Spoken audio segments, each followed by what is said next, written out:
প্রফেসরদের mail দেওয়ার পর ওনাদের মেইলের রিপ্লাই কিরকম হতে পারে এবং এই রিপ্লাইগুলো আপনারা কিভাবে ইন্টারপ্রেট করবেন এবং এই অনুযায়ী কিভাবে প্রপার অ্যাকশন নেবেন সেই বিষয়ে সবকিছু আমরা জানবো এই ভিডিওতে। প্রফেসরদের রিপ্লাই এই 5টা টাইপের কোনো একটাতে হবে। First of all, the most common type হচ্ছে নো রেসপন্স। মোস্ট কমন বলতে প্রায় 90% মেলে দেখবেন প্রফেসর কোনো রিপ্লাই দিচ্ছে না। বাট এই রেসপন্স রেটটা আপনার রিসার্চ ফিল্ডের উপর ডিপেন্ড করে। আপনার রিসার্চ ফিল্ড যদি এরকম হয় যে আপনার রিসার্চ ফিল্ডে অনেক ফান্ড আছে কিন্তু ওই তুলনায় অ্যাপ্লিক্যান্ট কম, তাহলে হয়তো আপনি রেসপন্স রেটটা একটু বেশি দেখবেন। বাট ইউজুয়ালি রেসপন্স রেটটা 10% হয়, তার মানে নো রেসপন্স রেটটা অ্যারাউন্ড 90% হয়। সেকেন্ড পসিবিলিটি হচ্ছে নেগেটিভ রেসপন্স। প্রফেসর আপনাকে বলবে যে উনি হয়তো কোনো স্টুডেন্টই নিচ্ছেন না, অথবা আপনার রিসার্চ প্রোফাইলটা ওনার সাথে টোটালি যাচ্ছে না। থার্ড হচ্ছে প্রফেসর আপনাকে ইউনিভার্সিটিতে অ্যাপ্লাই করতে বলবে। এটা একটা ট্রিকি কেস। এই কেসটা কিভাবে ট্যাকেল করবেন, কিভাবে ইন্টারপ্রেট করবেন, এটা নিয়ে আমরা একটু পরে জানতেছি। ফোর্থ পসিবল কেস হচ্ছে প্রফেসর সরাসরি আপনাকে একটা ইন্টারভিউর জন্য ডাকবে। This is the best possible outcome. আর লাস্টলি, খুবই খুবই রেয়ার একটা কেস যে প্রফেসর আপনাকে সরাসরি অ্যাডমিশন দিয়ে দিবে, বাট এটা আসলে খুবই রেয়ার একটা কেস। ফার্স্ট অফ অল, আমি মোস্ট কমন টাইপ অফ রেসপন্সটা নিয়ে কথা বলি, which is no response. Most of the মেইলের আসলে আপনি কোনো রিপ্লাই পাবেন না। জিনিসটা খুবই হার্টিং, কারণ একটা মেইল লিখতে আসলে অনেক ইফোর্ট দরকার হয়। আপনি হয়তো কোনো একজন প্রফেসর ওর প্রোফাইল ঘেটে টেটে ওনার জন্য একদম স্পেসিফিক ভাবে মেইল দিছেন, বাট স্টিল দেখবেন উনি কোনো রিপ্লাই দিতেছে না, পজিটিভ নেগেটিভ কোনো রিপ্লাই দিতেছে না। বাট এটাতে হতাশ হওয়া যাবে না, আপনার স্টপ হওয়া যাবে না। আপনাকে মাথায় রাখতে হবে যে এই মেইলিং এর ব্যাপারটা হচ্ছে একটা গেম অফ প্রবাবিলিটি। অর্থাৎ আপনি ধরেন 15-20টা মেইল করছেন, কোনো কেউ রেসপন্স করতেছে না, বাট এটা কখনোই এরকম হবে না যে আপনি 100টা মেইল করছেন কেউই রেসপন্স করে নাই। কখনো এরকম হবে না। আপনি 100টা মেইল করলে অ্যাটলিস্ট 5-10 জন রেসপন্স করবে। সো এই জিনিসটা মাথায় রাখতে হবে। কোনোভাবেই ডিসহার্টেন্ড হওয়া যাবে না, এবং মাথায় রাখতে হবে যে সবাই আসলে এই প্রসেসের থ্রুতেই এবং এই রেসপন্স রেটের থ্রুতেই সাকসেসফুল হয়েছে। মাথায় রাখবেন যে আপনি যদি 100টা মেইল পাঠান, 99 জন কোনো রেসপন্স করলো না, 99 জনই কোনো রেসপন্সই করলো না, বাট একজন পজিটিভ রেসপন্স করলো, এটাই কিন্তু আপনার একটা ফুল ফান্ডেড মেশার জন্য এনাফ। এই জিনিসটা মাথায় রাখবেন। বাট ইন কেস আপনি একটা লং টাইমের জন্য রিপ্লাই পাচ্ছেন না, হয়তো দেখতেছেন যে 40-50টা মেইল করে কোনো রিপ্লাই পাচ্ছেন না, তাহলে আমি বলবো যে আপনার যেই টার্গেট রেঞ্জ অফ ইউনিভার্সিটি আছে ওইটা একটু সুইচ করেন, একটু লোয়ার র্যাঙ্ক ইউনিভার্সিটি প্রফেসরদেরকে মেইল করেন। বাট এটা মানে আবার এরকম মনে করেন না যে লো র্যাঙ্ক ইউনিভার্সিটি থেকে যদি রিপ্লাই না পান তার মানে হাই র্যাঙ্ক ইউনিভার্সিটি রিপ্লাই পাবেনই না, এরকম না। যেমন আমি রাইস ইউনিভার্সিটিতে আমার রিসার্চ ফিল্ডে সবাইকে মেইল করছি, বাট কেউ রিপ্লাই দেয় নাই। কিন্তু ইউসিএল তে আবার ঠিকই রিপ্লাই দিছে। ইউসিএল হচ্ছে আমার ফিল্ডে র্যাঙ্কড 11 আর রাইস ইউনিভার্সিটি হচ্ছে র্যাঙ্কড 26। সো হায়ার র্যাঙ্ক ইউনিভার্সিটির প্রফেসর রিপ্লাই দিচ্ছে কিন্তু লোয়ার র্যাঙ্ক ইউনিভার্সিটির প্রফেসর রিপ্লাই দিচ্ছে না।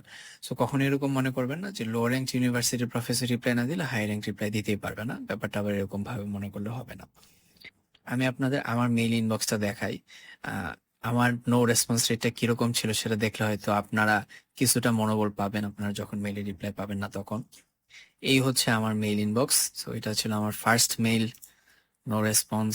দেন second mail, no response, no response, no response, no response, no response, no response, no response, no response, কোনো response নাই।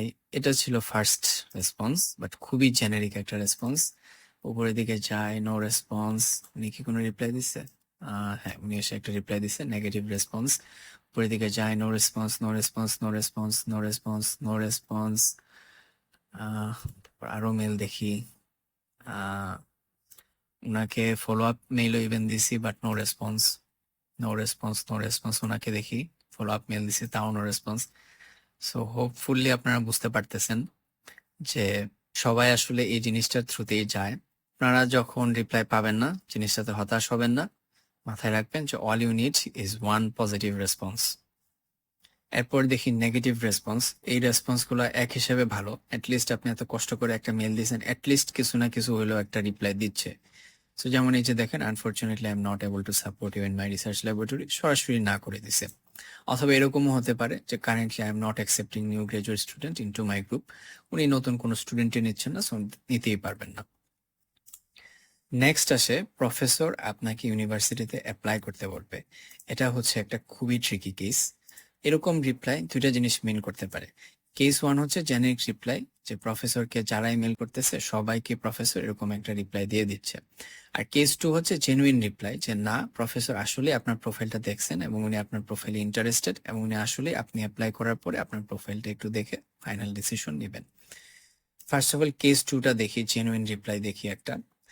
যেমন দেখেন উনি কি বলছে, thanks for reaching out, your background seems to be a great fit, I encourage you to apply, I will review your application and may reach out to schedule an interview in January.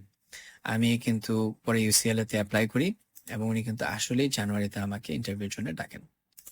আরেকটা genuine reply দেখেন, you provide a good fit to our research program, I encourage you to apply to my lab, I typically look at the applications in February, etc. এবং উনিও কিন্তু আমাকে পরবর্তীতে ইন্টারভিউর জন্য ডাকেন। সো এগুলো ছিল জেনুইন রিপ্লাই। এবার একটা জেনেরিক রিপ্লাই দেখেন উনি কি বলতেছেন, thanks for reaching out to me and your interest in my research, I would encourage you to apply to our PhD program in in the track of this. Please remember to check the box this. Once you finish your application, we may be able to schedule a time to make a call. So আমি পরে, উনি ছিলেন Boston ইউনিভার্সিটির, আমি পরে Boston university apply করি এবং অ্যাপ্লিকেশনের পরে ওনাকে জানাই, বাট উনি কিন্তু আমাকে টোটালি ঘোস্ট করে। বেশ কয়েকবার ফলো আপ দেই, তাও ঘোস্ট করে। অর্থাৎ উনি যে রিপ্লাইটা দিছিলেন এটা আসলে একটা জেনারিক রিপ্লাই ছিল এবং আমি জিনিসটা ধরতে ভুল করি। আরো কিছু জেনারিক রিপ্লাই দেখেন, যেমন এখানে উনি বলতেছেন, thank you for your interest, I have openings for PhD students, I encourage you to apply to the PhD program in QBS at Dartmouth. You can mention in your SOP that you are interested in working with me. So এটা আসলে দেখিয়ে বোঝা যাচ্ছে যে generic reply, উনি just encourage করতেছেন এরকম। আরো এই জেনারিক রিপ্লাইটা দেখেন, এটা দেখে আরো ভালোভাবে বোঝা যায় যে generic, thank you for your interest, you are welcome to apply to the BME PhD program. Generic এবং জেনুইন রিপ্লাইয়ের মাঝে একটু ডিফারেন্সিয়েট করতে পারা বুঝতে হবে, কারণ জেনেরিক রিপ্লাইকে জেনুইন ভেবে আপনি যদি ইউনিভার্সিটিতে অ্যাপ্লাই করেন তাহলে আপনার পুরো টাকাটাই নষ্ট হলো আর কি। জেনেরিক এবং জেনুইন ডিফারেন্সিয়েট করা একটা ভালো হতে পারে এরকম। দেখেন জেনুইন রিপ্লাইয়ে কিন্তু উনি বলছেন, your background seems to be a great fit. Next genuine রিপ্লাইটা তো দেখেন, উনিও কিন্তু এখানে বলছে, you provide a good fit to our research program. অর্থাৎ জেনুইন রিপ্লাই গুলাতে প্রফেসর আপনার রিসার্চ প্রোফাইলটা দেখছেন এবং উনি আসলে মনে করেন যে ওর এ গুড ফিট, এই জিনিসটা কোনো না কোনো ভাবে বলবে। কিন্তু জেনেরিক রিপ্লাই গুলাতে দেখেন প্রফেসর কি বলছে, I would encourage, professor just encourage করতেছে, আই এনকারেজ। এখানেও দেখেন বলতেছি ইউ আর ওয়েলকাম। তাহলে এটা একটা ওয়ে হতে পারে। আপনাদের ওভারঅল প্রফেসরের টোনটা একটু বোঝার চেষ্টা করতে হবে। জেনুইন রিপ্লাই হলে আপনি প্রফেসরের কথা মতো ইউনিভার্সিটিতে অ্যাপ্লাই করবেন, বাট যদি জেনারিক রিপ্লাই হয় তাহলে আসলে এটার কোনো দাম নাই। অনেক আগলি, ব্যাড এবং ট্রিকি কেস নিয়ে কথা বলা হলো, এবার কথা বলি গুড পার্ট নিয়ে। প্রফেসর আপনাকে সরাসরি ইন্টারভিউতে ডাকবে। অনেস্টলি এটা হচ্ছে মেইলিং প্রসেসের সবচেয়ে খুশির পার্ট। খুশি বললে জিনিসটা আসলে পুরোপুরি হবে না। আপনি যখন এই মেইলটার নোটিফিকেশনটা দেখবেন যেটা আপনাকে একটা কিক দিতেছে, একটা ডোপামিন কিক। দেখবেন যে আপনি মেইলের দিকে তাকায় আছেন, 2-3 দিন পরেও মেইলের দিকে তাকায় আছেন, যত দেখতেছেন ততই ভালো লাগতেছে। And একবার যখন আপনি একটা ইন্টারভিউর মেইল পাবেন এবং এই ফিলটা পাবেন, পরবর্তীতে দেখবেন যে আপনি কাইন্ড অফ এডিক্টেড হয়ে যাচ্ছেন এরকম একটা রিপ্লাইয়ের জন্য। যাই হোক, সো এরকম কোনো একটা রিপ্লাই হবে, do you have time next week to have a chat, if possible please read one of my papers and share your thought, send your availability, অথবা এরকম কিছু, thanks very much for your email, my group is hiring, can you schedule us chat after my travel, please use this link to book a meeting. So congratulation, you got an interview. আপনি আপনার research profile, আপনার motivation, আপনার অন্যান্য কাজ, আপনার passion সবকিছু আপনি প্রফেসরকে আপনার মতো করে বুঝাইতে পারবেন একটা ইন্টারভিউতে। একটা ইন্টারভিউর জন্য প্রপারলি প্রিপারেশন নেওয়া খুবই খুবই ইম্পর্টেন্ট। আমরা নেক্সট ভিডিওতে ইন ডিটেল জানবো আপনি কিভাবে ইন্টারভিউর জন্য প্রিপারেশন নেবেন এবং ইন্টারভিউর আউটকাম কি কি হতে পারে। লাস্টলি, ডাইরেক্টলি প্রফেসর আপনাকে অ্যাকসেপ্ট করবে, এটা খুবই খুবই রেয়ার একটা কেস। আমার এক ফ্রেন্ডের এরকম হয়, ও হচ্ছে টেক্সাস টেকের এক প্রফেসরকে মেইল করে এবং প্রফেসর কোনো ইন্টারভিউ, কোনো চ্যাট, কোনো কিছু ছাড়াই সরাসরি ফুল ফান্ডেড PhD অফার করে বসে। মেইন ব্যাপারটা হচ্ছে যে প্রফেসর চাইলে আসলে যে কোনো কিছু করতে পারে, যেহেতু প্রফেসরের নিজের ফান্ড আছে। আপনার ইউনিভার্সিটির রিপুটেশন যদি প্রফেসরের কাছে খুব ভালো হয় এবং আপনার প্রোফাইল বেশ ভালো হয়, শুধুমাত্র তখনই এটা হতে পারে, বাট এটা একটা খুবই রেয়ার কেস।